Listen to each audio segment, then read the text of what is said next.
Does it not feel like there is more pressure on the Lions to win and dominate this division now that they finally have all those quarterbacks out of the way that the Packers normally have?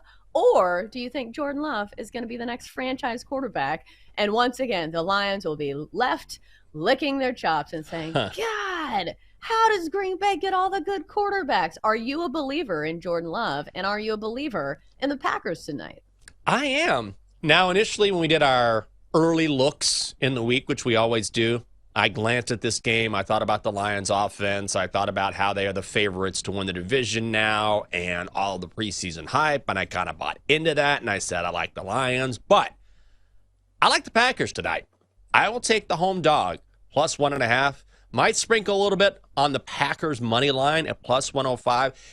I really like Jordan Love. And I think he's come along quite nicely. And I really do love the storyline of him sitting behind Aaron Rodgers and learning the game. And I think it's helped him tremendously. We just don't see that now in the NFL. And I think it's cool, by the way, that the Packers are the one franchise that has done this twice now. Remember, Aaron Rodgers sat behind Brett Favre. Then he took over. Jordan Love sat behind Aaron Rodgers. And now he's taking over. So I don't know if it's a franchise-wide belief, but they have taken quarterbacks they believe in and developed them. And Jordan Love, look, he's not a superstar just yet. I don't know if he's ever going to ascend to that level, especially we're talking about comparing him to two Hall of Famers.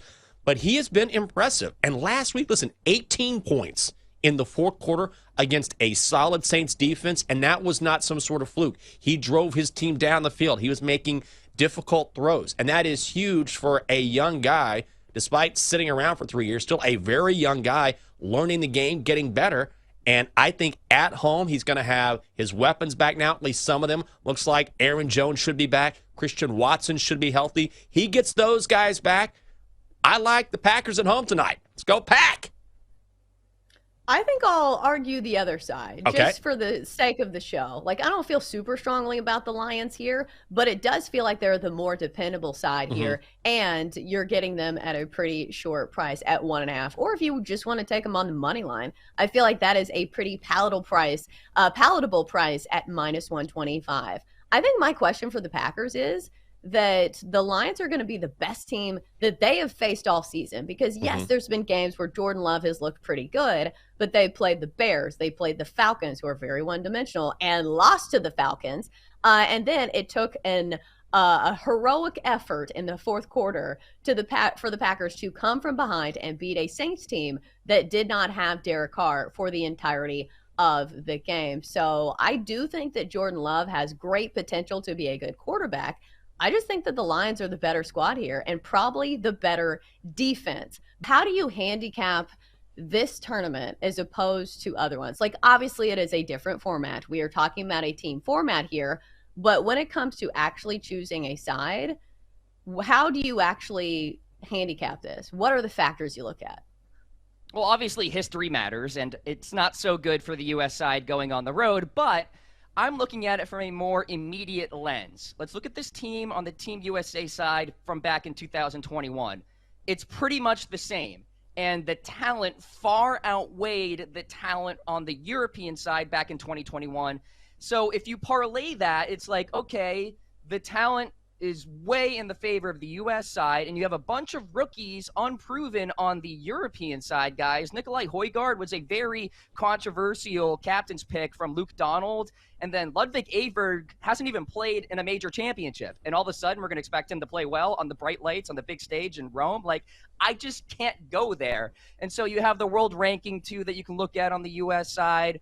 Far outweighs the world ranking on average on the European side. So, that's a lot of what I'm factoring in now. Also, I would caution if anybody wants to place bets on singular players as far as top point scorers on the U.S. side, top rookie, et cetera, wait till later today when we get the pairings out. And then okay, so that guy is definitely going to play tomorrow. There's a good chance maybe he'll play all the way through Sunday, right? Because Zach Johnson could bench some guys here and there. And if you're betting on somebody to be a top point scorer, ideally, you want them to play every single day.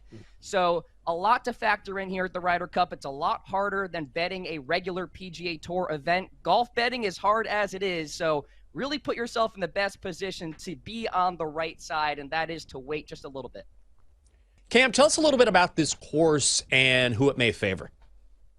Well, I think the premier drivers of the golf ball are really going to find success here. I mean, again, it gives me this U.S. Open style of feel with these narrow fairways, luscious rough, et cetera, who has played well at U.S. Opens. Xander Schauffele. We know Brooks Koepka has. Scotty Scheffler as well. Brian Harman has had success in the past. Jordan Spieth is a U.S. Open winner. Ricky Fowler. And then on the European side, McIlroy, Rahm, Victor Hovland. And the question becomes, who will be the right partner for those ball strikers, right? So those premier drivers, who will they be paired with?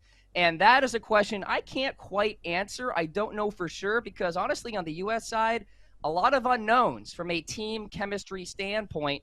All I can tell you is Justin Thomas and Jordan Spieth are more than likely going to be paired up. After that, I'm not entirely sure. Maybe Patrick Cantlay and Xander Schauffele. That makes some sense. They've been paired up before in the PGA Tour sphere, if you will. But other than that, there's a question mark there, and same on the European side. I just don't know who's going to be that Robin, if you will, to the Batman of these premier players like McIlroy and Rahm. So, I think it's going to favor the Bombers. But again, teams matter. So you got to figure out who the right pairing is with a guy that maybe is a good short game player, can get hot with the putter. So we'll see what these pairings come about here.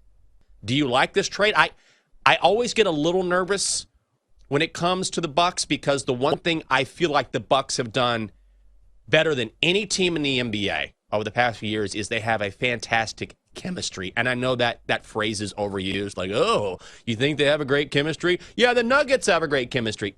I understand that. But really, Milwaukee plays as a team so very well, which is why over the past couple seasons, if Giannis was out, if Chris Middleton was out, Drew Holiday was out, it didn't matter. They would keep winning games because they're so good as a team. I worry a little bit about that chemistry being disrupted, but ultimately, if you have a chance to get Damian Lillard, you go get him. Right. Even though, doesn't it feel like a story that we see every single offseason where a big star goes to another team and immediately people say, okay, I'm going to put all my money on this team to win an NBA championship. Sometimes it's the case and sometimes it's not. We saw it with the Kevin Durant trade last season with the Suns. Immediately people raced to say, oh, well, Kevin Durant could drop 35 on any given night. Now they have him and Devin Booker and all these guys. So it just feels like it's not an auto bet. Like, yes, it is a big splashy move that potentially could win them a ring, but also it's reflected in the odds because right now the Bucks, the favorites to win it all in the NBA Finals. The good thing is they don't have to go through the Nuggets in the West. Like maybe they can still win the East. Is that a better bet? Would you rather just place your money on the Bucks to win the East? Because here's the other thing. Jenks, you and I have both been very high on the Bucks each and every year.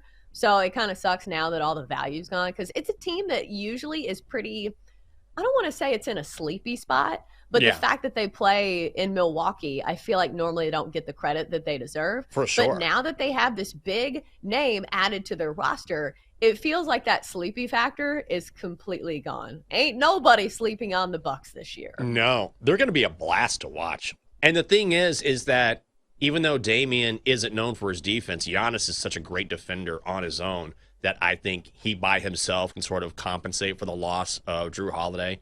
We don't talk enough about defense. That's such an old man thing to say. What about defense in the NBA? I remember when they used to play great defense, and it was 94-87, and it was fine.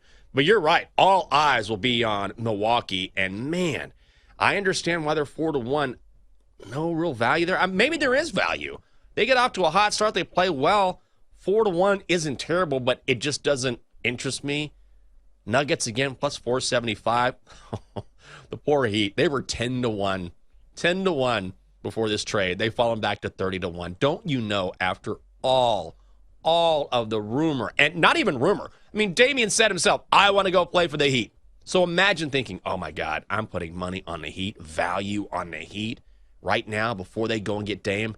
And then all of a sudden you don't get him and you see the odds fall back to 30-1. Brutal. Who do you like here or what's the play?